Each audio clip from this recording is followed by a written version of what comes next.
Okay, so let's jump right in. We're going to talk about a really interesting book today called Monktrepreneur. I know, the name itself is pretty cool, right? It promises a path to purpose, happiness, and success, but by mixing two worlds you'd think are total opposites. Let's dig into what this is all about. So the book kicks off with this really powerful question, and I want you to think about this for a second.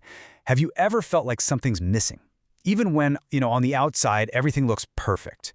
You've got the job, maybe the house, all the stuff you thought would make you happy. But there's just that little voice, that nagging feeling inside. It's something a lot of us can relate to, and that's exactly where this journey begins. So, what in the world is a Monktrepreneur? I mean, it sounds like a contradiction, right? A monk and an entrepreneur. But that's the whole point. It's not about choosing one or the other, inner peace or worldly success. It's about mashing them together. Imagine taking the monk's deep search for wisdom and calm and combining it with the entrepreneur's passion to create, to innovate, to build something. It's this incredible hybrid idea. Now, this isn't just some high-level philosophical concept. Nope. To really get why this idea is so powerful, you have to hear the author's story. And let me tell you, it is a roller coaster. We're talking unbelievable highs and just devastating lows.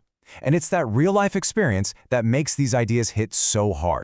And this is where his story begins. $5 a month. Let that sink in. That was his salary as a young hotel receptionist back in rural Sri Lanka. $5. It just puts into perspective how incredibly humble his beginnings really were. So chasing this dream of a better life, he lands in the UK with just $900 to his name. And get this, that wasn't just his money. It was literally everything his family had. They sold their van just to give him this one shot. Can you imagine the pressure? The weight of that on your shoulders? And he worked his tail off. He built a life. And then he did what every entrepreneur does. He took a huge leap of faith. He poured everything into his first business, an app for kids. But it didn't work. And the loss was staggering. £200,000. Gone. This was every penny he'd saved, plus money he'd borrowed. A complete financial wipeout.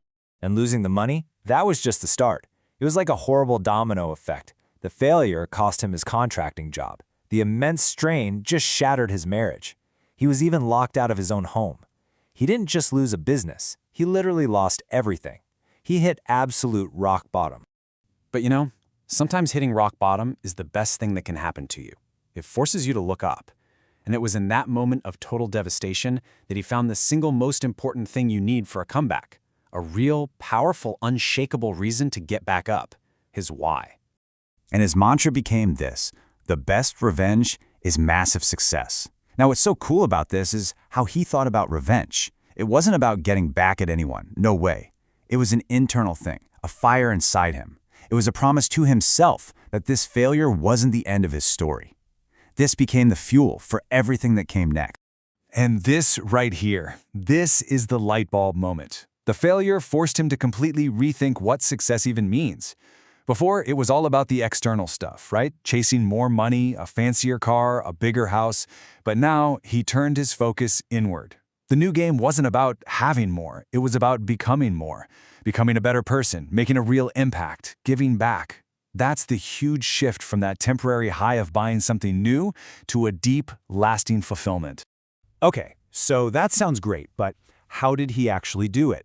Well, the book lays out a super clear, actionable game plan. And these aren't just feel-good theories. These are the actual principles he used step by step to rebuild his life from the ashes. Let's break them down.